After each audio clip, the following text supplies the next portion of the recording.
Hey everyone, my name's Amanda and I'm the Fun Size Reader, and today I wanted to talk to you about Defy the Night. Well, at least what I've read of it so far.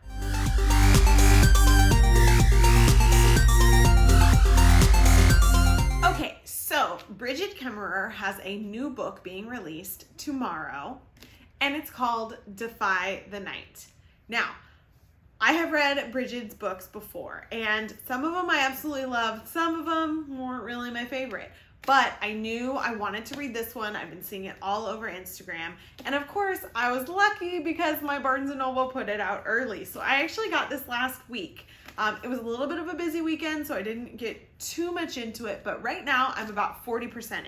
And so this whole video is gonna be filled with spoilers because I just wanna talk about what has been going on so far. So if you haven't read this yet, be prepared. If you continue watching, things are going to get spoiled for you. But if you have read it, or you are currently reading it, I'm up to page 208. So if you are not at that point yet, I'm going to be talking up to that point. It's about 40%. Okay, so this book is about a girl named Tessa, and she lives in this kingdom, and this kingdom has this prince, well, king, I guess, and a prince who rule the kingdom. Both the king and prince's parents and Tessa's parents got murdered, and the kingdom is kind of in this state of, I don't want to say a pandemic, but kind of a pandemic, where there's this fever that's ravaging the lands, and the only thing that can save the people and prevent them from having the fever is this flower where you grind up the petals and you make it into this elixir that helps prevent you from dying of the fever. The problem is in the kingdom, the flower is in limited supply. So the king and the prince are enforcing throughout the entire land that the flower is rationed, and essentially only the rich can afford to have it as often as they need it, and the poor end up dying. They end up dying, not starving. So Tessa and this guy named Wes actually team up together to steal from the kingdom the petals of the flower and distribute them to the people that are in the kingdom that can't afford the treatment. So this book kind of like starts off with a bang. It really just throws you right into the story and you just go. It's told from two different perspectives. Tessa, who is the main character, and Korik, who is the prince that lives in the kingdom. His older brother is the king, and Korik is the king's justice, who basically is in charge of punishment to enforce what the kingdom is doing. So it's really kind of cool. You get kind of the outside of the royal family perspective and the inside of the royal family perspective.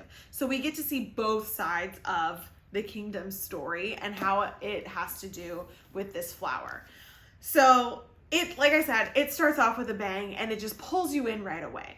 One of the things that I didn't know if I really loved was that I felt like the love story with Tessa and Wes just went right into it. Like, I normally like some buildup, you know, like there has to be buildup. And so I was reading this and I was going, where's the buildup? Like you automatically know right away that Tessa really likes Wes. He's kind of this shady other thief character. She doesn't know if Wes is his real name. She doesn't know who he really is or what he really looks like because they both wear masks so that they don't get caught or people know who they are when they're delivering this medicine. So there's a lot of questions right away, but I was just like, wow, there was no romance buildup. I couldn't believe that there was already a kiss before 100 pages. Like that just mind boggles me, especially in fantasy. In fantasy, there's always buildup. And this one, it just was like, boom, done. Like we know that this is the romance that's going on. And then Wes dies. Like he dies. And I was like, what is going on? And so the whole buildup that I was not happy with in the beginning just ends. Like it just goes away. At one point, I texted my friend on Instagram who was also reading this, and we were about at the same part. So we were kind of making predictions back and forth with each other. And so my prediction from the very beginning, I was like, you know, something just doesn't seem right. it just doesn't seem right. We're getting Tessa's perspective, we're getting Coric's perspective, but how are they gonna connect? Like, how are they connected to each other? I messaged her and I said, I have a prediction. And she was like, what? And I said, I think that Wes is Coric. I thought that from the very beginning. I was like, there's got to be some way that this is connected. I think that the Robin Hood, Zorro style thief outlaw is actually the prince from the castle who is doing all of the punishment for the stealing of this flower, but he's truly stealing it and distributing it to the poor. Like, I think that that's what's going on. And lo and behold, I was right. I called it, which made me really, really happy, because when Wes died, I was like, no. This can't be the end. This built up too quickly. It can't be over yet. And so I was really happy to know that I was right.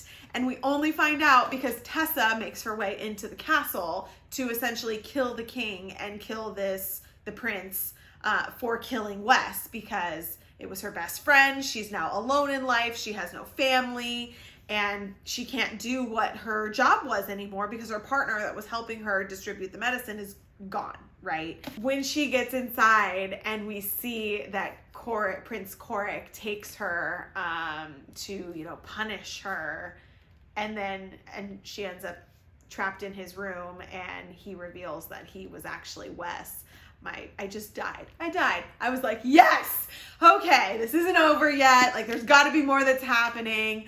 And I feel like that's a pretty jam-packed first 40% of a book. I do wish that I would get an idea of what the overarching storyline is a little bit more at this point, because I feel like that's something I'm missing. I get the romance. I get that there's, this pandemic. I get that they are distributing medicine and it's about the medicine in this flower, but I feel like I want to know, where is this going? Like, what are we working towards? And I feel like that's a little bit lacking, at least in the beginning. It may be coming just around the corner in what I'm reading, but as of right now, I'm still wanting that. So where I left off is right when the prince is taking her out to dinner after her first day in the castle, where they basically are making this plan and tricking the king into thinking that she is actually an apothecary who came into the castle not to kill the king and the prince, but to actually help with the medicine, because Coric doesn't want her killed. He doesn't want to have to kill her because that would be his job. So we've now got this scheme going on, which is only going to end badly, is my prediction. But at least there's like something more trickery and more of a story going. So I'm excited to see where this goes. I am enjoying this one way more than the Curse So Dark and Lonely series. Like I said with that one, and you can watch my videos on it, I really liked book 1. I did not like book 2 or 3, but I really liked one of Brigid's other books that I read, and so I was like, of course I'm going to give her a chance on this one, and I'm really glad I did so far, because I am really enjoying it, and it's reading really, really quickly. One thing that is really cool, I don't normally read the author acknowledgements, and I usually don't really read them before I read the book, but I was flipping through this one and I just happened to read it. And it's funny because she actually wrote this book before the pandemic. So she finished the manuscript for this in 2019, and the pandemic hit in March of 2020. So it seems timely that this is about an illness that has to be treated, and there's, all of these political things going on with the pandemic in the book. And it just seems like it matches, what's going on in the world right now.